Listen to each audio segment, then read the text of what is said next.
Goeiedag graad 12 leerders en welkom by vandag se besigheidstudies les. Ek is Asia Klasen en hierdie les word na jou toe gebring deur die Noord-Kaapse Departement van Onderwys in samewerking met Bekwame Navorsing en Ontwikkeling. En vandag gaan ons aan met gedeelte 2 van vraestel 2 en ons kyk dan na besigheidsgeleenthede en sy onderwerpe wat onder dit val. So ons het nou met die vorige les het ons gekyk na besigheidsrolle en dan gaan ons vandag kyk na die sakegeleenthede of die besigheidsgeleenthede en onder dit gaan ons kyk na bestuur en leierskap. Ons gaan kyk na beleggings, beide sekuriteite sowel as versekering. Ons gaan ook kyk na ons verskillende ondernemingsvorme en dan laastens aanbieding en data-reaksie op data-respons. So as ons begin met die eerste ene, bestuur en leierskap, is dit belangrik om te weet wat is die verskil tussen bestuur en leierskap. Met leierskap is ons fokus meer op die werker en om hulle te kry om hulle volle potensiaal te bereik. Leiers is ook gewoonlik meer mens georiënteerd teenoor 'n bestuurder wat taak georiënteerd is. Die bestuur se rol is om seker te maak dat die werkers die besigheidsdoelwitte bereik. So met leierskap probeer ons dat die werknemer sy potensiaal bereik, wat dan sal lei daartoe dat die besigheid sy doelwitte bereik. Waar met 'n bestuur is ek in 'n bestuursposisie en ek wil seker maak dat jy die besigheidsdoelwitte bereik.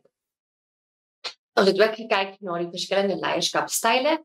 Ons het gesê dat die demokratiese styl, waar werknemers ingesluit word in die besluitnemingsproses, die autokratiese leierskapstyl, waar werkers nie ingesluit word in die besluitnemingsproses nie en die leier alleen besluite neem. Dan het ons die laissez-faire of die vrye teels stelsel, waar die werkers oorgelaat word om self besluite te neem. Hulle moet natuurlik net hulle doelwitte bereik teen 'n sekere tydperk. Dan is die karismatiese leierskapstyl. Hierdie is 'n leierskapstyl waar ek my energie oordra aan my span. Ek het my visie, my doel en ek dra daai passie en energie oor en ek motiveer hulle dus dan om saam met my te werk. En dan laastens die leierskapstyl wat ons het, is transaksionele. Hierdie is waar as jy jou doelwitte bereik, dan is daar vir jou 'n beloning. So dit is 'n tipe leierskapstyl waar ek beloon word. En dan natuurlik as ek nie my doelwitte bereik nie, is daar ongelukkig ook straf betrokke. Dan het ons gekyk na die leierskapteorie. So maak seker wanneer jy jou vraagie lees, vra hulle vir die leierskapstyl of vra hulle vir die leierskapteorie. Met leierskapteorie het ons die situasionele teorie wat sê dat my leierskapstyl is afhanklik van die situasie. As daar, kom ons sê byvoorbeeld 'n krisissituasie is, moet ek kan aanpas van byvoorbeeld 'n demokratiese leierskapstyl na 'n meer autokratiese leierskapstyl van die situasie vra daarvoor. Dan het ons 'n transformasie. Dit is wanneer die besigheid 'n verandering probeer inbring en kom ons sê byvoorbeeld ons wil van stelsels verander of ons wil meer elektronies gaan, so ons wil nie meer noodwendig papier gebruik nie. Dis 'n verandering wat in die besigheid plaasvind, so daar's 'n transformasie. Dan het ek 'n spesifieke leierskapstyl nodig. En baie keer help ons karismatiese en ons transaksionele leierskapstyle in daai situasie. En dan laastens het ons leiers en volgelinge, waar dit belangrik is dat leiers moet lei en het volgelinge nodig wat bereid is om hulle te volg. En dis is daar belangrik dat daar 'n vertroue is tussen die twee.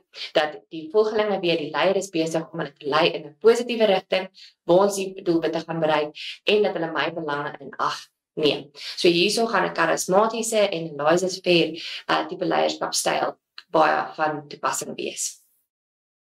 So as ons kyk na eksamentipe vrae, eerste enetjie 1.1 noem enige 2 leierskapteorieë en 1.2 definieer die betekenis van bestuur.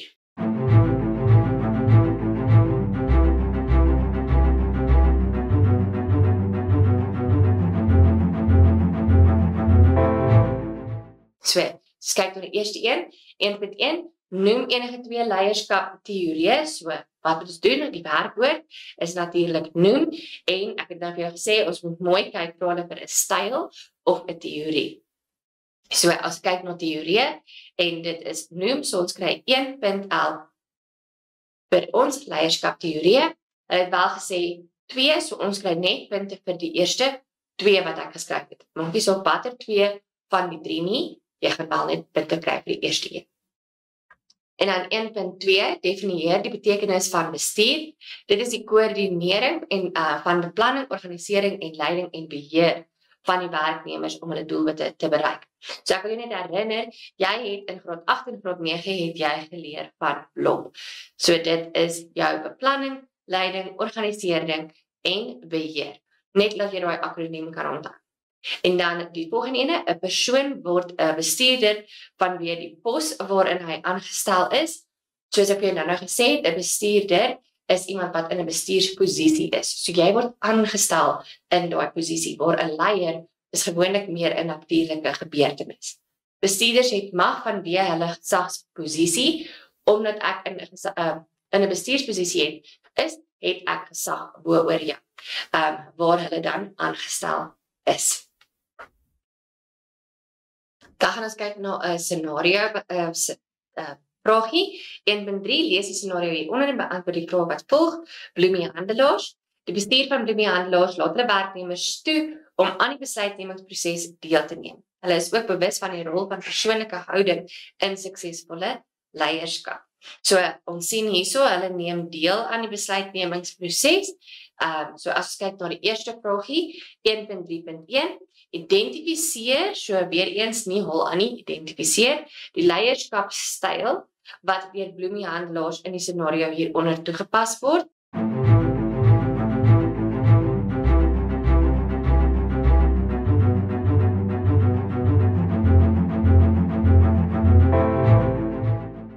En die antwoord is dan natuurlik demokratiese leierskapstyl. So jy sal 2 punte daarvoor ontvang. 1.3.2 verduidelik die rol van persoonlike houding in suksesvolle leierskap. Positiewe gesindheid stel leierskappotensiaal vir persoonlike groei vry. 'n Leier se goeie gesindheid kan die sukses van die onderneming beïnvloed. Met ander woorde, as ek positief is, as ek weet ons gaan ons doelwitte bereik en ek motiveer my werkers, daai gesindheid, daai energie dra oor na my werkers toe en na my span toe en dan lei tot die sukses van die besigheid. Leiers met sterk en swakpunte, ons moet ons sterk en swakpunte ken en ons moet dan ons leierskapstyl aanpas volgens dit. Groot leiers verstaan dat die regte gesindheid die regte atmosfeer sal skep. Natuurlik as ek negatief wees, as ek gaan pessimisties wees, gaan daai energie oordra. Leiers se houding kan werknemers of spanne se denke en gedrag beïnvloed. Die leier moet die gedrag modelleer wat hy in sy spanlede wil sien. Suksesvolle leiers oorweeg die vermoëns en vaardighede van hulle spanne om effektief vir hulle take toe te ken. Deel van my gesindheid is om te weet wat is elkeen van my span se sterkpunte en swakpunte en dan om hulle effektief take te gee. Want as hulle suksesvol is, voel hulle ook goed en weer eens is daar positiewe energie wat oordra na die res van die besigheid toe. Entoesiasme kweek vertroue in die leier en inspireer hulle om harder te werk.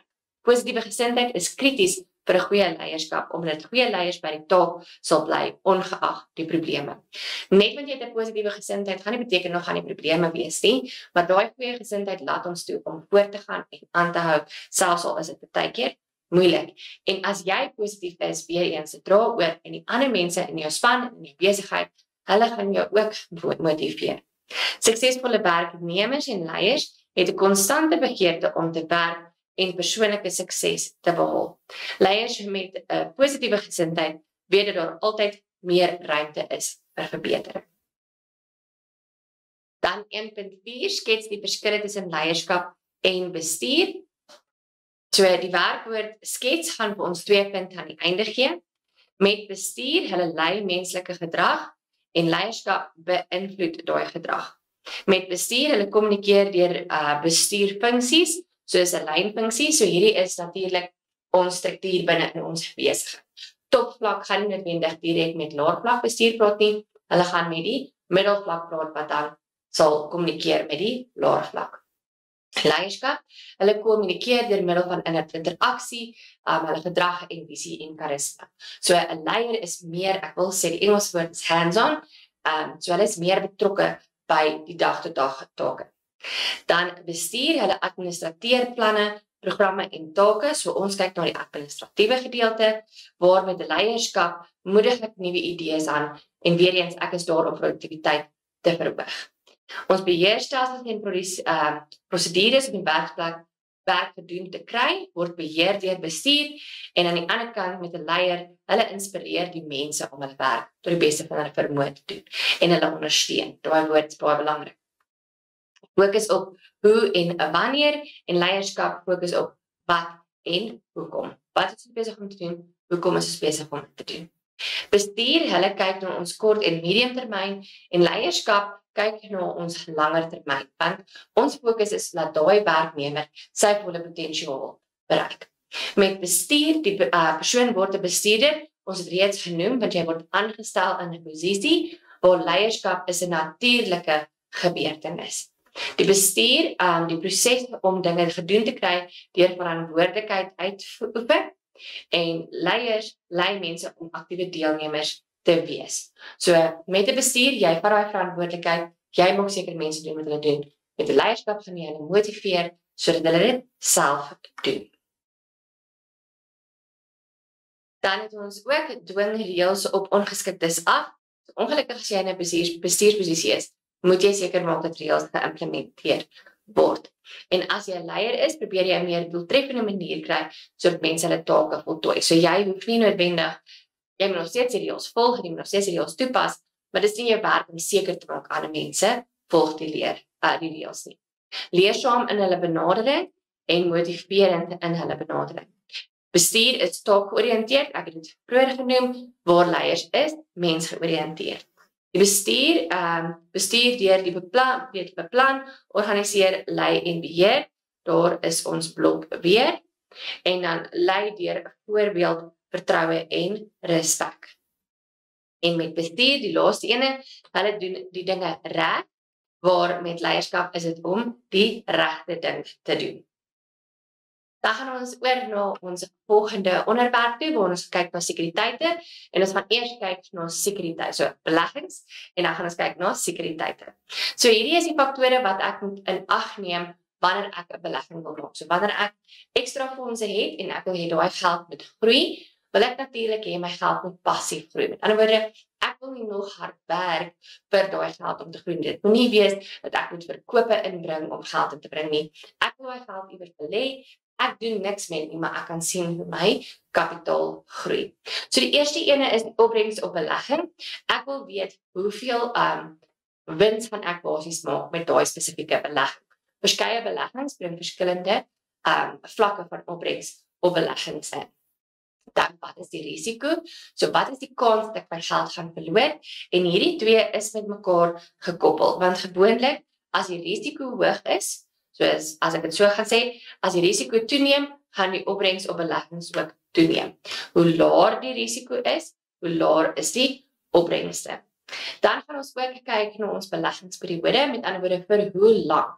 Is dit iets wat ek kan belê vir 'n sekere tyd, vir 'n lang tydperk, is dit iets wat ek kan belê oor 'n korter tydperk. So hier kyk ons na ons kort tot medium termyn. Kort tot lang termyn. Dan het ons inflasiekoers, met ander woorde, ons wil weet wat is die impak van inflasie. Met ander woorde, ek wil hê my belegging moet groei. Hierdie opbrengste op belegging moet groter wees. Hoe gaan ek dit sê? Dit moet groter wees as die inflasiekoers. Met ander woorde, ek wil basies invloedwerwing hê. Ek wil hê my geld moet groei, meer as wat inflasie die kostes van goederes verhoog. Dan wil ek kyk wat is die belastingimplikasies, want daar is verskillende beleggings. Van die beleggings is belastingvry en van hulle eis meer belasting in vergelyking met ander. En dan likwiditeit is hoe vinnig kan ek my belegging omsit in geld. So wees baie versigtig. Daar is 'n verskil in dat my besigheid gelikwideer is. As my besigheid gelikwideer is, beteken dit my besigheid is bankrot. Hy maak toe. As ons kyk na beleggings en ons kyk na likwiditeit, dan gaan dit oor hoe vinnig kan ek my belegging omsit in geld. Hoe vinnig kan ek toegang kry tot geld. As jy byvoorbeeld vat, as ek kyk na 'n vaste deposito, gewoonlik is 'n vaste deposito vir 'n sekere tydperk, kom ons sê dit is byvoorbeeld 10 jaar, dan is my geld vas in aanhalingstekens vir 10 jaar. Daar is 'n manier dat ek my geld vroeër kan kry, maar ek gaan ongelukkig boetes betaal. Of as ons kyk na 'n 32 dae spaarrekening, moet ek 32 dae wag voor ek my fisiese geld gaan kry. As ons dit vergelyk met 'n unit trust byvoorbeeld, daar gaan ek my geld ek gaan my geld onttrek en binne 3 tot 5 werksdae het ek my geld. Of as ek 'n spaarrekening het of my normale bankrekening, dan is dit onmiddellik. So wees versigtig vir liquideer, beteken my besigheid maak toe, en liquiditeit, wat beteken, hoe vinnig kan ek my belegging terugsit in geld. Dan het ons verskillende beleggingsgeleenthede. Die eerste ene is 'n onderlinge fonds of 'n stokpel. Hierdie is waar 'n groep mense geld belê en hulle kan dan beurte vat om geld te onttrek vanuit dit uit. Dan het ons 'n bestuurde portefeulje waar ek iemand aanstel, hulle belê die geld namens my en hulle is gewoonlik ook kenners. Dan is daar 32 dae kennisgewing waarvan ek nou net gepraat het. Dis gewoonlik gekoppel aan 'n bank waar ek my geld belê vir 32 dae. Of ek belê dit, ek maak deposito's, maar ek moet 32 dae wag voor ek dit kan kry. Ons het ook skuldbriewe. So 'n skuldbrief is wanneer ek geld leen aan 'n publieke maatskappy. So hierdie is gekoppel aan publieke maatskappye, waar die maatskappy sê ons het nog kapitaal nodig. So in plaas van dat hulle nog aandele beskikbaar stel op die JSE, gaan hulle eerder skuld maak. So hulle leen geld by die publiek. En hoe is dit 'n vorm van belegging? Want jy word nou 'n krediteur van daai maatskappy. Met ander woorde, hulle gaan jou maandeliks 'n betaling gee en daar is rente op dit. Dan het ons besigheidsonderneming op waagkapitaal. Dit is waar ek besluit, ek gaan my geld vat en ek gaan dit belê in 'n nuwe besigheid, 'n opkomende besigheid. En natuurlik met waagkapitaal gaan ek dan deel van die winste ontvang. En dan het ons 'n uitkeer op 'n lewenspolis. Hierdie is gewoonlik geld wat ek maandeliks belê. Daai maatskappy belê jou geld en indien jy dan sou aftree of wanneer jy sterf, sal dat dan 'n porsie geld uitbetaal. Dan is daar forme van beleggings. So die eerste ene wat ons het is die Suid-Afrikaanse kleinhandelaars spaareffekte. Met die kleinhandelaars spaareffekte is ek besig om geld te belê in ons regering. Nou baie belangrik, hierso wil ek vir jou sê by die negatiewe impak was dit gewoonlik dat die minimum bedrag wat jy kon belê was R1000. Nou hierdie is verander. Die nuwe bedrag is nou R500. Maar maak asseblief seker dit bly nog steeds 'n negatiewe impak, want vir party mense is R500 per maand nog steeds baie geld. As ons kyk na ons ongeskoolde arbeiders, is R500 vir hulle regtig nog steeds baie geld. So dit bly negatief. Wanneer jy jou antwoord skryf, moet jy net daar sê die bedrag is R500 en asseblief nie R1000. Dan het ons effekte trust, dit wat ek nou gepraat het, dat jy jou geld amper onmiddellik kan terugkry. Hierdie is waar jou geld belê word saam met 'n groep mense. So jy het 'n maatskappy, hulle het 'n klomp kliënte wie vir hulle geld gee om te belê en hulle pool daai geld saam en belê dit dan in verskeie plekke. Dan het ons 'n vaste deposito waar ek my geld by 'n finansiële instituut belê vir 'n vaste periode van tyd. Dit kan kort, medium of langtermyn wees. En dan ons rente is ook vas. En dan het ons natuurlik aandele, so dit is waar ek 'n gedeelte van die eienaarskap koop van 'n maatskappy. So hier kyk ons spesifiek na maatskappy. En hierdie kan wees privaat maatskappye of dit kan wees publiek of persoonlike verantwoordelikheid of maatskappy. Dan binne in aandele kry ons verskillende tipes aandele en jy gaan hierdie moet kan identifiseer vanuit 'n scenario uit en jy gaan ook natuurlik almal moet kan verduidelik. So as ons kyk na ons verskillende tipes aandele, die eerste een wat ons het is gewone aandele. Hulle is gewoonlik die mense wat laagste dividende ontvang, maar hulle het ook stemreg by die algemene jaarvergadering. Dan het ons voorkeur aandele. Voorkeur aandele is dan nou verder opgedeel in verskeie. Ons het deelnemend en nie deelnemend, kumulatief en nie kumulatief, aflosbaar en nie aflosbaar en dan omskepbaar en nie omskepbaar nie. En hulle het gewoonlik, afhangende van watter een van hierdie in die onderkant jy het, kry hulle dan hulle dividende bo die ander. Hulle het voorkeur wanneer dividende uitgedeel word. Dan het ons bonusaandele. So bonusaandele is wanneer die besigheid nie noodwendig dividende uitbetaal nie. Dit kan wees dat die besigheid nie goed gedoen het nie, dat daar nie genoeg winste was nie. So in plaas daarvan dat hulle vir jou dividende gee, offer hulle vir jou nog aandele. Met ander woorde, wanneer daar weer dividende uitbetaal word, gaan jy dan meer wins per aandeel kry, want jy het meer aandele. En dan laastens het ons stigtersaandele. Hulle ontvang heel laaste dividende en dis gewoonlik die mense wat aan die besigheid begin het. So as ons kyk na beleggingskonsepte wat ons het al reeds gepraat oor skuldbriewe, dan het ons dividende wat jou wins per aandeel is. So hoe meer aandele jy het, hoe meer wins gaan jy kry. Dan het ons kapitaalwins. Hierdie is gewoonlik jou wins wat jy kry op die belegging wat jy gemaak het, waagkapitaal wat jy ingesit het, nou ontvang jy winste. Dan het ons eenvoudige belangstellingsrente en saamgestelde rente. So ons moet ook weet hoe om hierdie twee te bereken. En wanneer ons kyk na ons eksamentipe vragies, gaan jy kan sien wat daar is.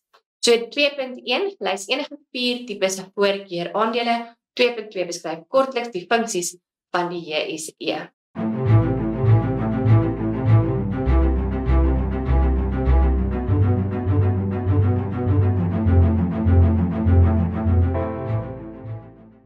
So as ons kyk, hierso ek het hulle nou vir jou genoem, so ek gaan nie nou deur hulle almal gaan nie, maar jy gaan 1 punt vir elkeen kry. En natuurlik as daar staan 4, dan is dit net die eerste 4. Lys is dieselfde as noem of gee of voorsien, so dis net 1 punt.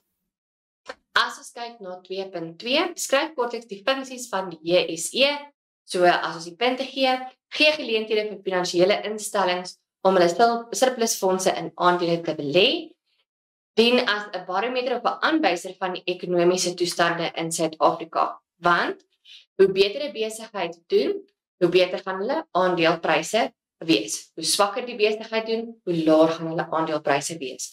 So jy kan sien hoe gaan dit ekonomies met daai besigheid en met die land. Hou beleggers op hoogte deur daagliks aandelepryse te publiseer. Jy kan op enige tyd op die JSE gaan en gaan kyk na die gelyste maatskappye en sien hoeveel kos hulle aandele vir daai dag.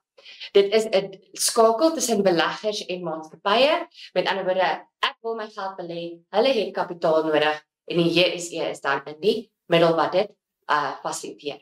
Aandele word deur kundiges gewaardeer en beoordeel. Met ander woorde, dit is kundige mense wat vir jou sê of dit 'n goeie belegging is of nie. Klein beleggers kan ook deelneem, want daar is baie goedkoper aandele en dan is daar natuurlik duurder aandele wat jy kan koop. En op die JSE is dit vrylik verhandelbaar. So ek kan koop, verkoop en soos my kapitaal begin groei, kan ek duurder aandele koop, wat natuurlik vir my beter opbrengste of beter dividende gaan gee. Waagkapitaal word op die open mark moontlik gemaak, soos ek sê, dis oop, ek kan koop en verkoop soos ek wil. Streng beleggingsreëls verseker dat dit georder is en dat dit nie korrup is nie, en dan verhoog primêre kapitaal deur beleggingsingenoteerdes aan te moedig in die maatskappy. Dan 2.3 bespreek die volgende 2 faktore wat in ag geneem moet word wanneer beleggingsbesluite geneem word. So hier kyk ons na die beleggingstydperk en inflasiekoers, en dan 2.4 adviseer besighede oor die voordele van effective trust as 'n vorm van belegging.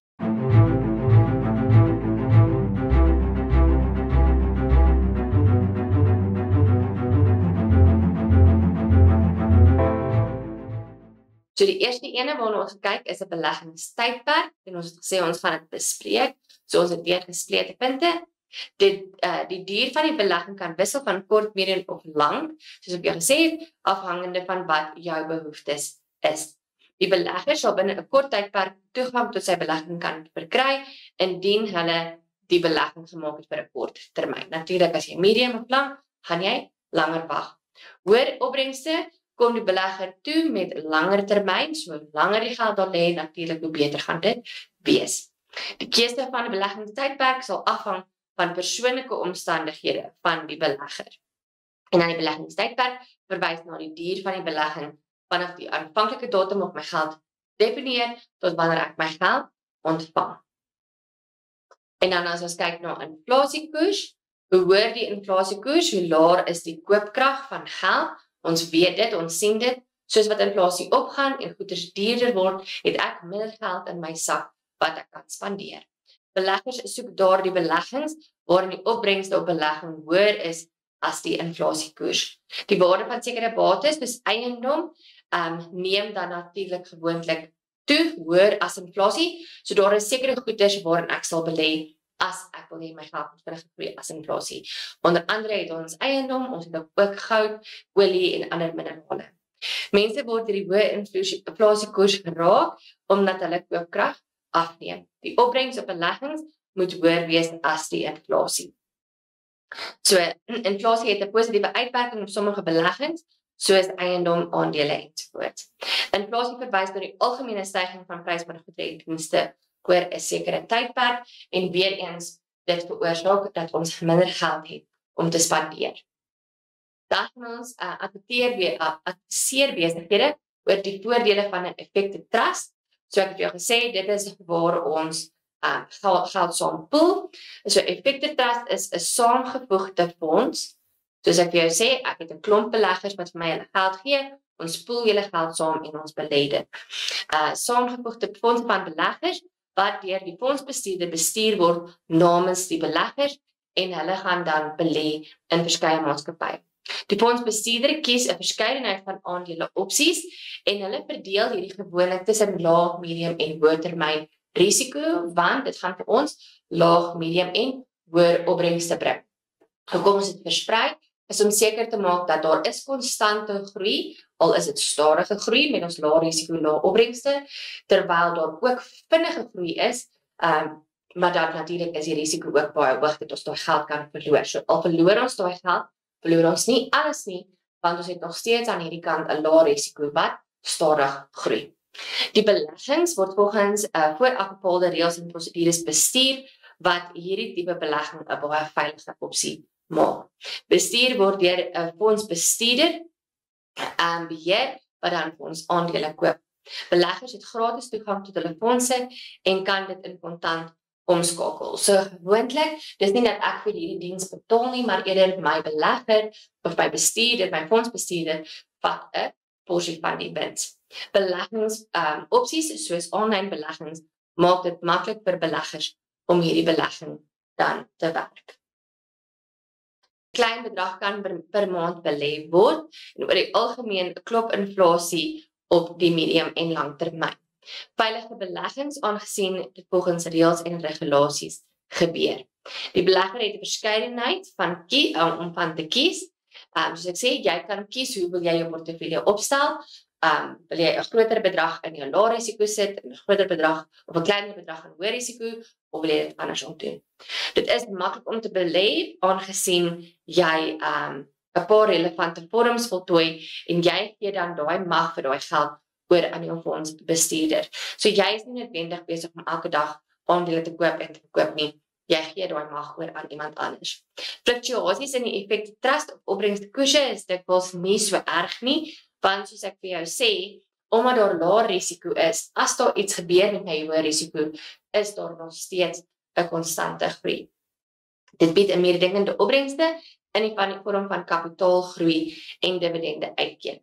Die fondsbestuurders is kundiges wat betroubaar is en soos ek sê, hulle weet presies wat aangaan en hulle doen baie keer baie navorsing om kyk watter besighede is besig om te groei, watter besighede is besig om af te neem en hulle sal jou geld ook rondkyk om vir jou dan die beste opbrengste te gee. 2.5 het ons 'n scenario. Renet wil vir 2 jaar R30,000 in 'n vaste deposito belê. Sy het 2 banke genader, Science Bank het haar 12% eenvoudige rente per jaar aangebied en Caprica Bank het haar 12% saamgestelde rente per jaar aangebied. So hierdie is waar ons vroeër gesê het ons beleggingskonsepte. Ons gaan nou daai twee moet bereken. 2.5.1 bereken die rentebedrag wat Renet na 2 jaar sal ontvang by Sains Bank, en dan gaan ons kyk na Caprica Bank, en dan, baie belangrik, gaan ons 'n aanbeveling moet maak oor waar sy haar geld moet belê.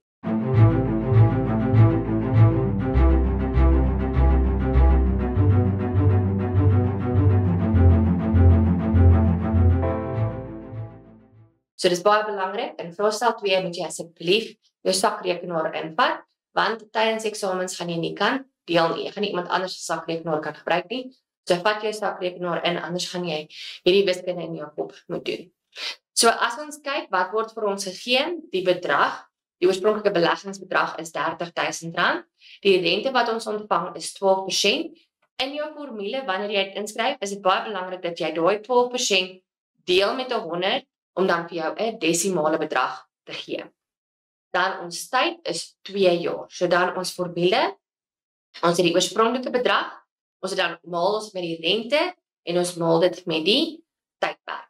So ons het R30.000, maal met ons 0.12, dis belangrik dat jy die desimale bedrag gebruik, maal 2 jaar, en dan het ons net die verwerkings, 3.600 maal 2, en dit gee vir ons dan ons rente, wat ons vervang, want hulle vra, wat is die rentebedrag? So hierdie is ons rente wat ons ontvang, oor 2 jaar is R7.200. 2.5.2 gaan ons nou uitwerk volgens Caprica Bank, en hierso is die formule 'n bietjie anders, maar die inligting wat vir ons gegee het is nog steeds dieselfde. So as ons kyk na ons formule, ons het die oorspronklike bedrag maal, dan hakkie 1 plus die rente, maal die tydperk minus die oorspronklike bedrag. Hierdie formule, as jy hierdie sou uithaal, as jy hierdie gedeelte sou uithaal, gaan vir jou die totale bedrag gegee. Maar ons wil net weet wat is die rentebedrag. So ons moet dit aftrek, ons moet die oorspronklike bedrag aftrek, sodat ons weet wat is die rente. So as ons dit invervang, 30.000 maal 1 plus 0.12, maal met die, of tot die mag 2 jaar, minus R30.000. So ons het 30.000 maal 1.12, so daai 2 nou net bewerk. En dan het ons R37.632 minus ons oorspronklike bedrag, dis hier dieselfde bedrag, en ons wil weet wat is die rente, en die antwoord is dan R7.632. So hierdie is ons rente. So dit is belangrik om dit uit te werk, want nou met 2.5 gaan ons met 'n aanbeveling maak, waar moet sy haar geld belê. So as ons kyk na dit, die beste beleggingsopsie gaan natuurlik wees Caprica Bank, want sy ontvang 'n totaal van R632 meer met die saamgestelde rente in vergelyking met die eenvoudige rente by Sains Bank. So jy sal net 20 punte kry vir die opsie wat jy gee, en dan vir jou motivering oor hoekom jy so sê. Dan as ons oorgaan na versekering, so ons is nog steeds besig met belegging, maar nou kyk ons na belegging en spesifiek versekering, het ons nie verpligte versekering en ons het verpligte versekering as twee van ons eerste konsepte. Ons het ook oorversekering en onderversekering en dan die average of die gemiddelde klousule. Met oorversekering beteken ek verseker my bate vir meer as die markwaarde, en onderversekering belê ek of verseker ek, my bate vir minder as die markwaarde. En dan wanneer ek onderverseker is, word die gemiddelde klousule toegepas. Dan het ons die herinbesitstelling. Die herinbesitstelling is gewoonlik dan wanneer ek oorverseker het. So wanneer ek oorverseker het, dan moet ek weer in 'n posisie gesit word wat presies dieselfde is as voor die skade. So as jy kyk na hierdie karretjie, die kar was natuurlik in 'n ongeluk, en wanneer die kar na die versekering uitbetaal het, is ek in dieselfde posisie. Dis nie 'n beter kar nie, dis nie 'n nuwer kar nie, daar staan nie ewe skielik 'n sportmodel kar nie, maar 'n kar wat van dieselfde waarde is. En dan het ons bybetaling. Bybetaling word gewoonlik in plek gesit wanneer ek die maandelikse premie wil verlaag.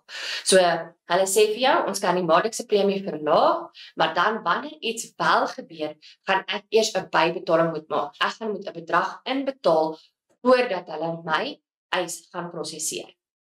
Dan ons die skadeloosheidsstelling of indemnifikasie, ons het dan die sekuriteitstelling en dan is uiterste goedere trou en versekerbare belang.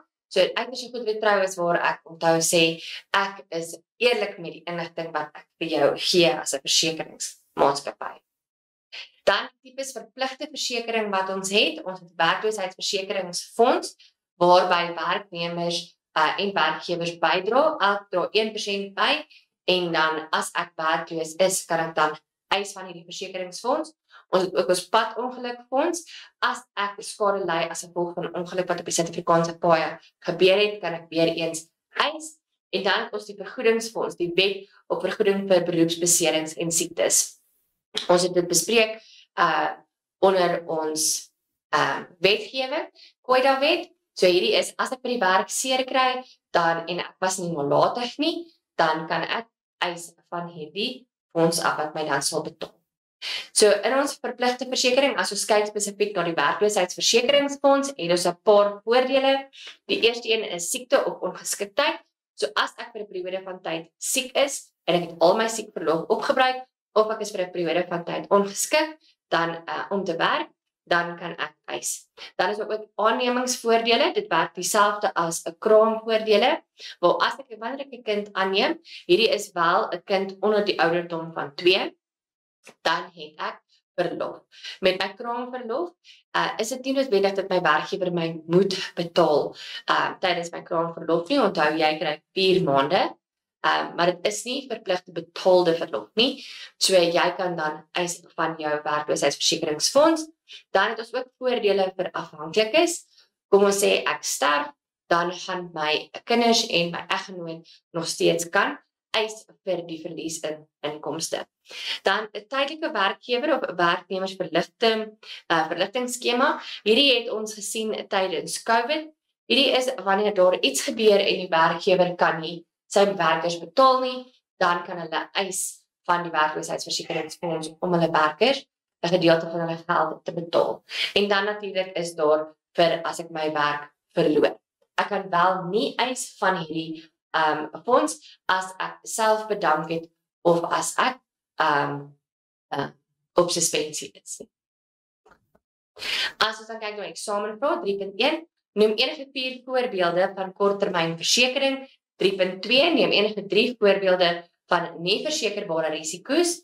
3.3, brei uit oor die betekenis van 'n bybetaling as 'n versekeringskonsep. 3.1, noem enige 4 voordele van korttermynversekering.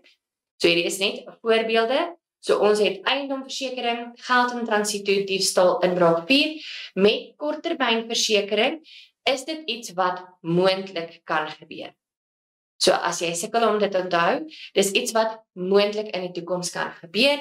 Ek is nie verseker dat dit gaan gebeur nie. Langtermynversekering, so as ek dit vir hier kan sê, 'n langtermynversekering is dan iets wat definitief gaan gebeur.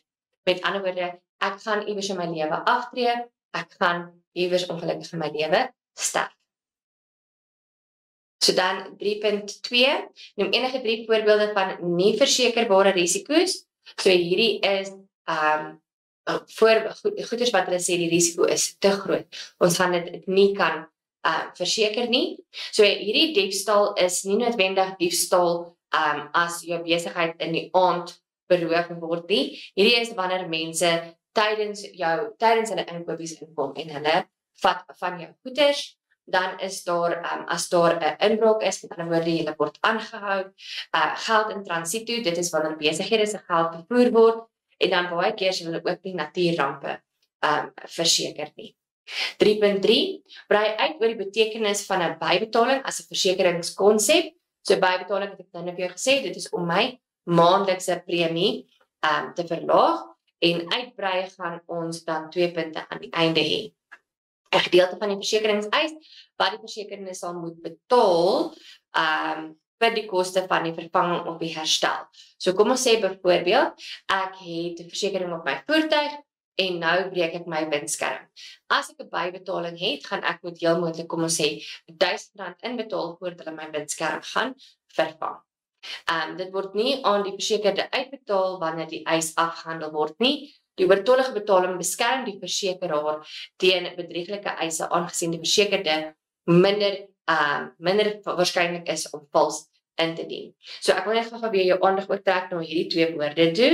So die versekeraar is jou versekeringsmaatskappy en die versekerde is jy, dis die persoon wat die versekering uitneem. Dan het ons die oortollige betalings, hou versekeringspremies laer en ontmoedig bedrog. Die versekeraars moet hulself beskerm teen bedrieglike eise. Dit is net dieselfde punt as vroeër, net 'n bietjie anders vertel. Ek stel wel voor dat jy die korter sinne leer. Dit is baie makliker om dit te leer en te onthou. Hoër betalingsbedrag hou die versekeringspremie laag en dan dit is die bedrag wat die versekeraar betaal moet word wanneer 'n eis ingedien word.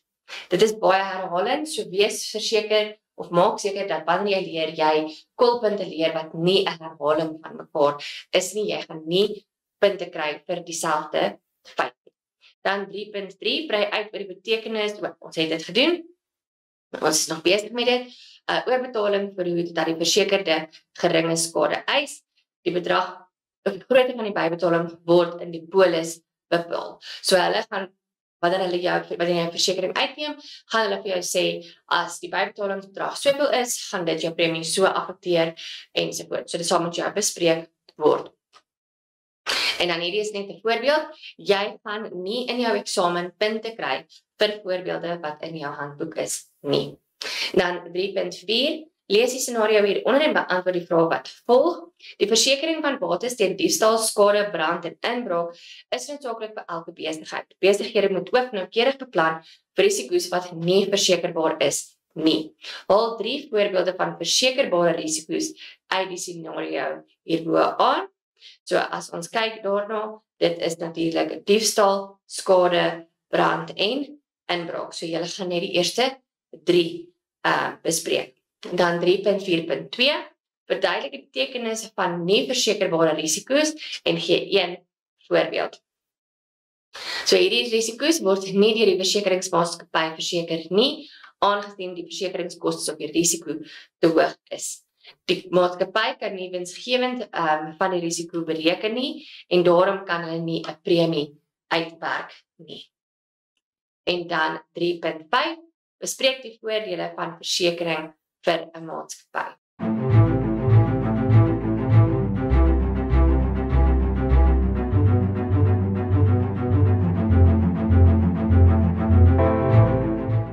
So, hoekom moet ons versekering uitneem? Wat kry ons daaruit? Die dra van die risiko van die besigheid word oorgedra na die versekeraar op die versekeringsmaatskappy. Oordrag van risiko is onderhewig aan bepalinge en voorwaardes van die versekeringskontrak. Dit beskerm besighede teen oneerlike werknemers, so werknemers wat potensiaal van my besigheid steel. Dit beskerm besigheid teen verliese as gevolg van dood van 'n skuldenaar. So ek kan selfs van my geld verseker wat sê, as iemand met my geld skuld sterf, dan moet ek daai geld afskryf, maar dan kan die versekering daarvoor betaal.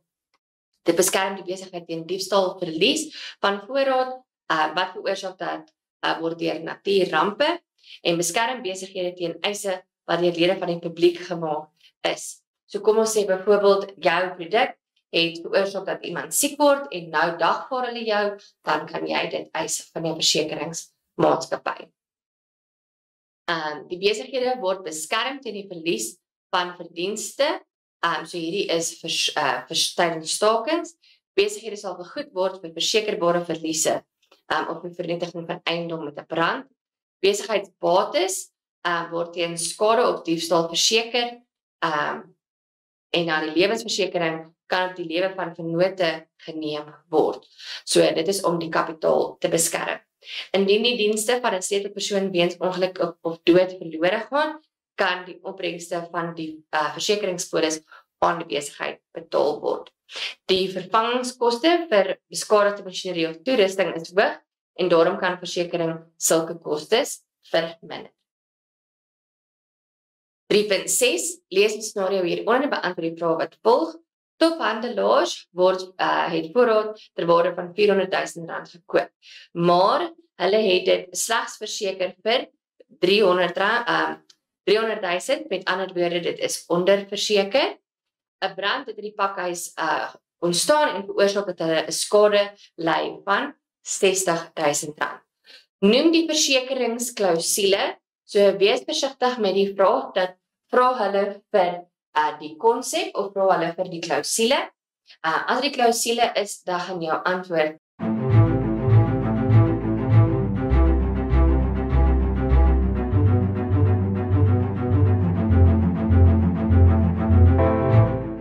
natuurlik wees die gemiddelde klausule. So, dit is vir 2 punte. En dan gaan ons moet dit bereken. Bereken die bedrag wat tophandelaar sal vergoed word vir van die versekeraar. So hierso is jou formule. Dit is die versekerde bedrag gedeel deur die waarde van die versekerde item maal met die bedrag van die skade. So ons het R300.000. Dit is die versekerde bedrag.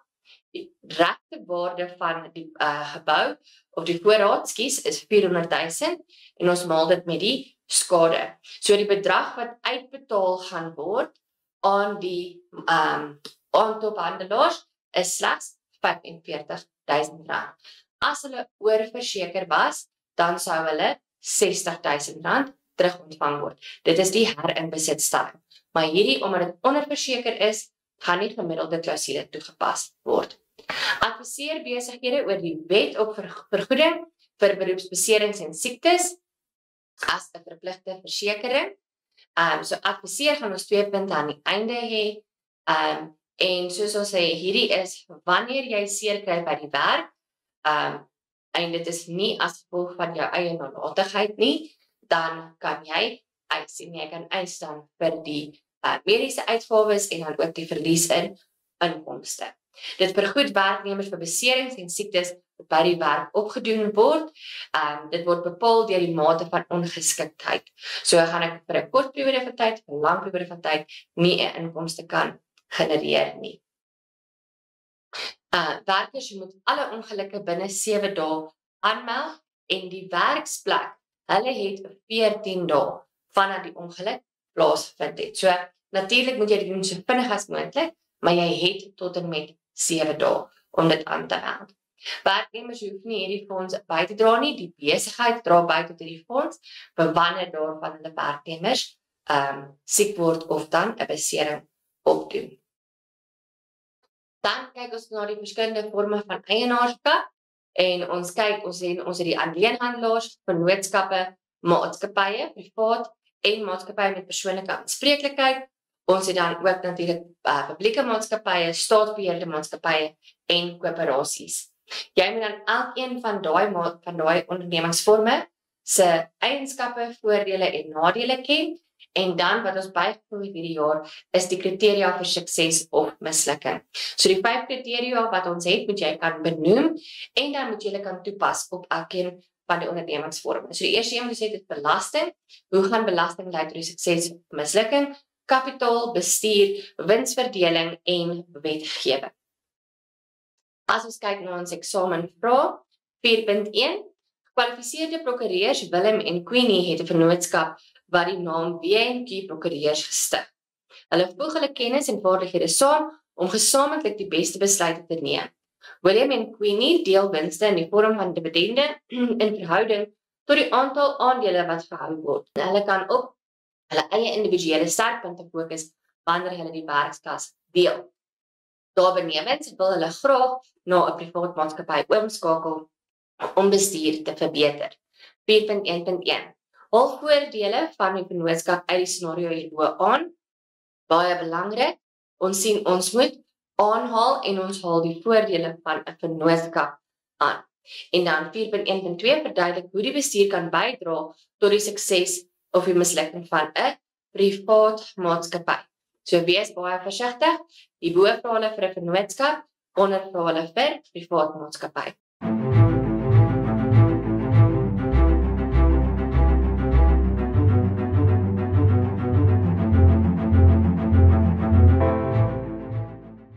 So as ek kyk na 4.1.1, moet ons aanhaal, so jy moet asseblief die hele sin neerskryf Eerstens, hulle voeg hulle kennis en vaardighede saam om gesamentlik beste besluite te neem en dan ook hulle kan op hulle eie individuele sterkpunte fokus wanneer hulle die werkslas wil deel. So daar is van ons groot voordele as dit kom by 'n vennootskap, veral in vergelyking met 'n eenmanssaak.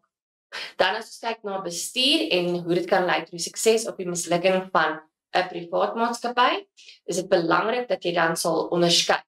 Ek gaan nou sukses bespreek en dan gaan ek mislukking bespreek. Bestuur ten minste deur een hoogs bekwame direkteur. So onthou met 'n privaat maatskappy het ons 'n minimum van 1, dieselfde met persoonlike aanspreeklikheid maatskappy en dan publiek, nie winsgewend en staatsbesit het ons 'n minimum van 3 direkteure. Die bestuur van die maatskappy kan verbeter aangesien direkteure aan die aandeelhouers aanspreeklik is.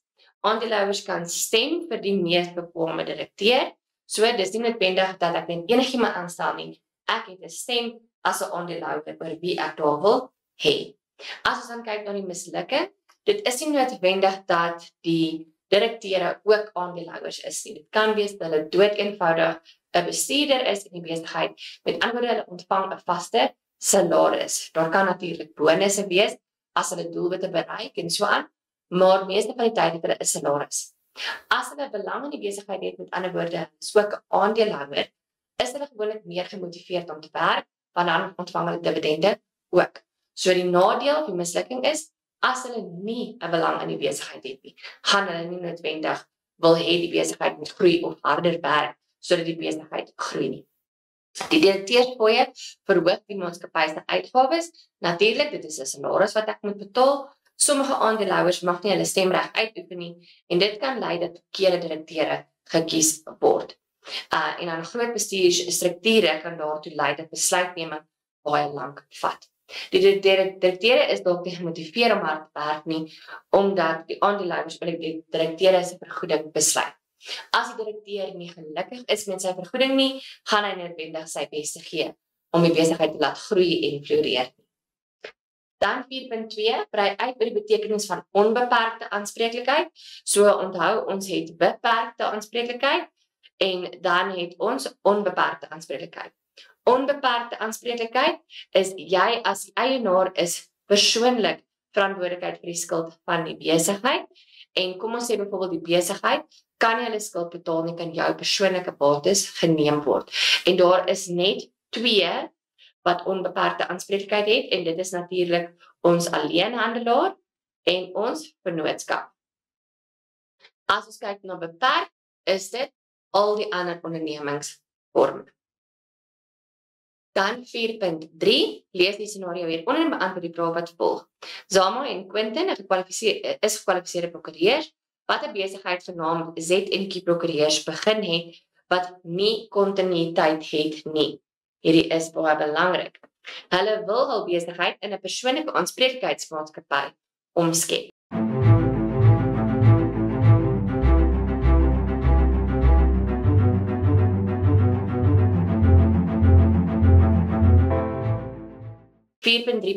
Noem die vorm van eienaarskap wat Zama en Quentin tans bedryf en motiveer deur aan te haal. So dit is natuurlik 'n vennootskap want daar is nie kontinuïteit nie. Hoekom is daar nie kontinuïteit nie? Want daar is met 'n vennootskap ook nie regsentiteit nie. Die vennote en die besigheid is een met mekaar. En dan die gedeelte wat dit sê is natuurlik Zama en Quentin is gekwalifiseerde prokureurs wat 'n besigheid genaamd Z&Q Prokureurs begin het wat nie kontinuïteit het nie. Ek het hier vir jou onderstreep met die motiveer. Dan 4.4 verduidelik hoe verdeling van wins en belasting kan bydra tot die sukses van die vorm van eienaarskap wat in 5.9.1 geïdentifiseer is. So nou kyk ons na winsverdeling en ons kyk na belasting en ons kyk na die geïdentifiseerde ene. So wees verseker dis nie persoonlike aanspreeklikheidsmaatskappy nie. Ons kyk na vennootskappe.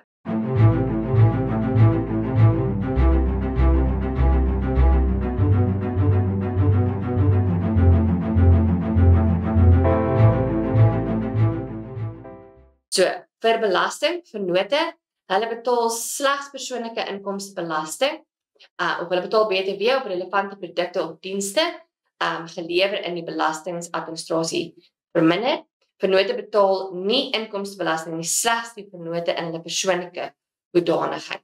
So die vennootskap betaal nie, net die vennote, want daar is nie regsentiteit nie. Die mislukking, hoë verdiende vennote gaan dan meer belasting betaal, soos wat jou besigheid groei, ongelukkig met persoonlike inkomstebelasting, soos daai inkomste groei, gaan jy dan ook 'n groter persentasie betaal aan belasting. Vennote kan meer kontant onttrek om hulle belasting te verminder, en as ons dit doen, dan kan dit lei tot kontantprobleme op 'n latere stadium. As ons dan kyk na die verdeling van wins, vennote die sukses, hulle deel wins volgens hulle bydraes, of volgens die vennootskap ooreenkoms, en natuurlik ons wil meer winste hê, so ons gaan dan nou harder werk om meer winste in te bring. Mislukking, die hoeveelheid werk wat verrig word, is dalk nie gelyk nie, en dit kan maak dat die vennote ongelukkig is. So dit kan wees dat die take nie regverdig verdeel is nie, of dit kan wees dat een persoon het kapitaal bygedra terwyl 'n ander persoon vaardighede bydra. En dan is dit baie moeilik om te bepaal hoeveel wins elkeen moet kry.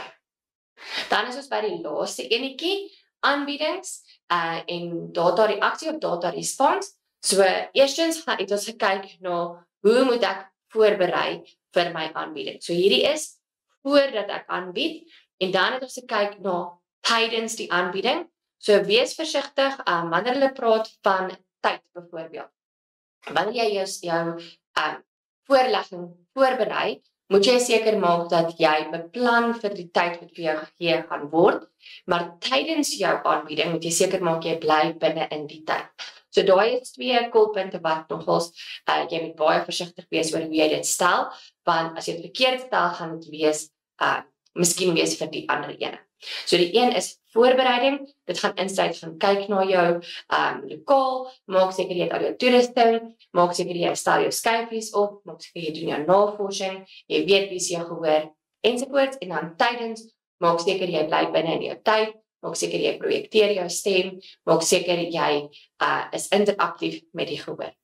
Dan het ons direk na jou aanbieding het ons die vraagsessie, en hier gaan ons kyk na hoe kan ek reageer op 'n nie-aggressiewe manier. So hier gaan ons sê byvoorbeeld, luister na die vraag, maak seker jy verstaan die vraag. As jy nie die vraag verstaan nie, moet jy dit vir die persoon terug sê in jou eie woorde om seker te maak jy verstaan. Moenie in 'n debat gaan met een van die gehoor mense nie. So daai is alles oor hoe om te reageer op 'n nie-aggressiewe manier, en dit is direk na jou aanbieding. En dan heel aan die einde het ons areas van verbetering.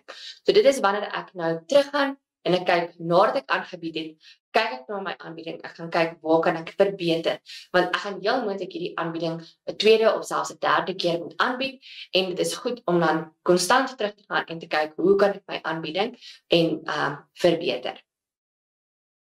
Dan aspekte wat oorweeg moet word wanneer ek 'n multimedia aanbieding ontwerp, wees baie versigtig dat jy dit nie verwar met die voorbereiding van 'n aanbieding. Die voorbereiding van 'n aanbieding gaan oor die totale proses. Soos ek gesê het, gaan kyk na jou lokaal, die opstel van die voorlegging ensovoorts.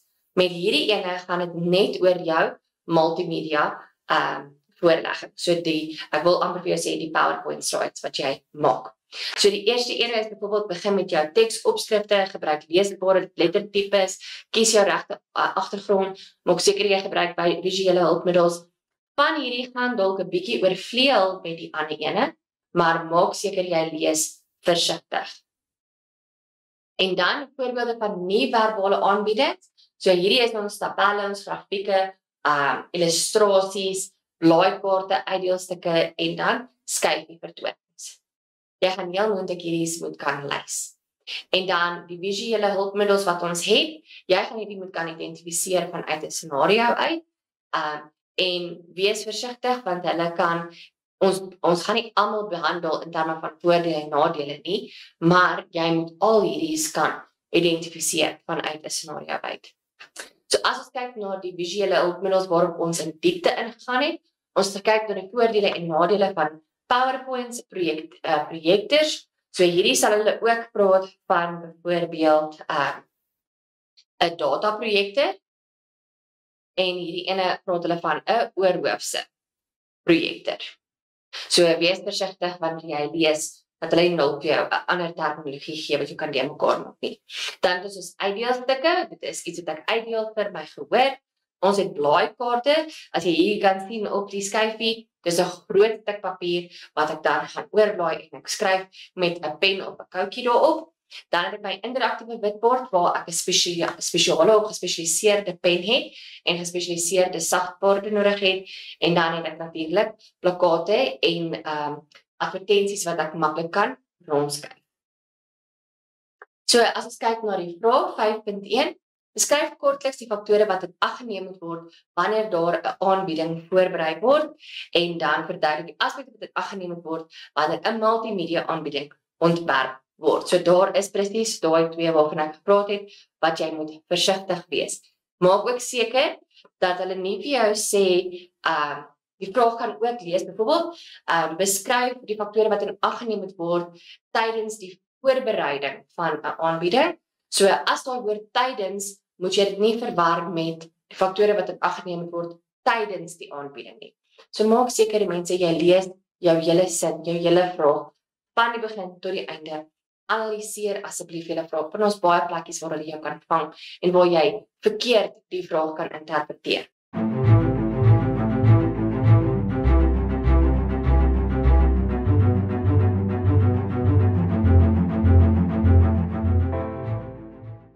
So as ons dan kyk na 5.1, so hierdie is 'n voorbereiding van my aanbieding, 'n duidelike doel, eindes en die hoofpunte in die aanbieding, ten volle vertroud met die inhoud, so ek moet seker maak ek weet wat gaan aan in my skyfies. Ek moet seker maak dat die hoofdoelwitte vasgelê word in my inleiding. So hierdie is nie inleiding tydens my aanbieding nie, maar eerder dis van my eerste skyfies in my aanbieding. Berei 'n rowwe konsep van die aanbieding voor en maak seker dat dit logies op mekaar volg. Die gevolgtrekking moet die sleutelfeite opsom en ek moet seker maak dat ek daai hoofdoelwitte wat ek wou oordra wel dit gedoen het. Die inligting wat aangebied word moet relevant en akkuraat wees. Ek moet seker maak dat die inligting wat ek insit die nuutste inligting is. Die inligting wat aangebied word, daar is 'n herhaling. Oorweeg die tydsraamwerk vir die aanbieding. Hierdie is een waarvan ek vroeër vir jou gesê het. Tydens moet jy ook jou tyd dophou, maar in voorbereiding, jy moet nie te veel skyfies hê nie, en jy moet ook nie te min skyfies hê nie, en jy moet ook in ag neem dat jy nog 'n vraag en antwoord sessie aan die einde gaan hê. Dan oefen sodat jy met selfversekerdheid kan praat. Jy wil nie voor jou gehoor staan en dan is jy onseker van wat aangaan in jou skyfies nie. Vind uit oor die plek waar die aanbieding gaan plaasvind. So jy moet seker maak hoe groot is die lokaal, gaan jy 'n mikrofoon nodig hê, is daar 'n rekenaar, is daar 'n projektor, watse toerusting is tot jou beskikking sodat jy voorberei kan opdaag en nie die dag van jou aanbieding moet rondskarrel nie. Dan moet jy seker maak jy sit visuele hulpmiddels in. Daar waar jy kan gebruik maak van grafieke en tabelle en prentjies, doen dit. Dit is baie makliker vir jou gehoor om dit te volg in plaas van baie kolpunte. Dan die agtergrond op diversiteit, grootte en voorkennis van die gehoor moet geken word. So hierdie is voor die tyd moet ek weet met wie gaan ek praat, want dit gaan beïnvloed hoeveel inligting ek insit en hoeveel inligting ek nie noodwendig in te stem maar net kan verwys. En dan berei voor vir 'n terugvoer sessie. So baie belangrik, in my voorbereiding moet ek al klaar dink aan 'n paar vrae, moontlike vrae wat ek gaan kry en ek moet daarvoor voorberei sodat ek dit kan goed beantwoord. As ons dan kyk na jou multimedia aanbieding wat jy moet ontwerp, begin met teks en opskrifte. Dis belangrik dat jy in jou skyfies opskrifte het sodat mense kan sien. Dit is waarmee ons heidaglik besig is. Dan maak seker jy gebruik 'n leesbare lettertype en grootte. As dit te klein raak, gaan die mense agter in jou gehoor nie noodwendig kan sien wat aan gaan nie. Dan moet jy die regte agtergrond kies. Jy kan byvoorbeeld nie swart woorde op 'n donkerblou agtergrond sit nie, want dit gaan wegraak. Dan moet ek my grafika insluit. Dit is wat ek jou gesê het, grafieke, tabelle ensovoorts. Dan moet ek my skyfies so eenvoudig as moontlik hou. Dit is 'n goeie idee om animasies in te sit en transisies in te sit, maar dit kan ook baie kompleks raak en dit kan die aandag van my gehoor aflei. Begin met die teks wat die basis van die aanbieding vorm, kies die regte agtergrond. So as ek vir jou kan sê, daai twee is 'n herhaling van mekaar, jy gaan nie dubbelpunte ontvang nie. Kies die beelde wat kan help om die boodskap oor te dra, sluit grafika in, en dan voeg spesiale effekte, animasies en so van voorts in. So ek sê, dit is goed, maar te veel kan dit te kompleks maak. Dan kan ek ook hyperskakels vorm. So 'n hyperskakel is wanneer ek 'n blou lyntjie het onder 'n internet webtuiste se adres, en dan as ek op hom klik in my slides, dan gaan hy my na daai webtuiste toe vat byvoorbeeld. Maak seker ek gebruik die regte lettertipe, hou my skyfies eenvoudig, maak seker daar's nie spelfoute en taalfoute nie, maak seker ek gebruik helder en sigbare kleure, dit moet in 'n logiese volgorde wees, en dan moet ek die inligting op elke skyfie beperk. So hierdie skyfies het byvoorbeeld baie inligting in, want ons is besig met akademiese werk, maar as ek 'n voorlegging gee oor, kom ons sê byvoorbeeld ons finansiële state, dan wil ek net die belangrikste inligting oordra. Ek wil nie noodwendig al die inligting wat onnodig is vir daai voorlegging nie. As ons kyk na 5.3 is ons scenario, Kappa Enterprise, of Zain, die bemarkingsbestuurder van Kappa Enterprise, het die finansiële verslae van sake belanghebbendes voorgelê. Sy het besluit om notas te versprei om die gehoor in staat te stel om die inhoud van haar aanbieding te verstaan. So met 'n ideaalstuk kan ek dit of voor of na die tyd doen. Sy het dan gekies om dit tydens te doen. Identifiseer die visuele hulpmiddel wat sy uitgedeel het en dan bespreek die impak van daai visuele hulpmiddel.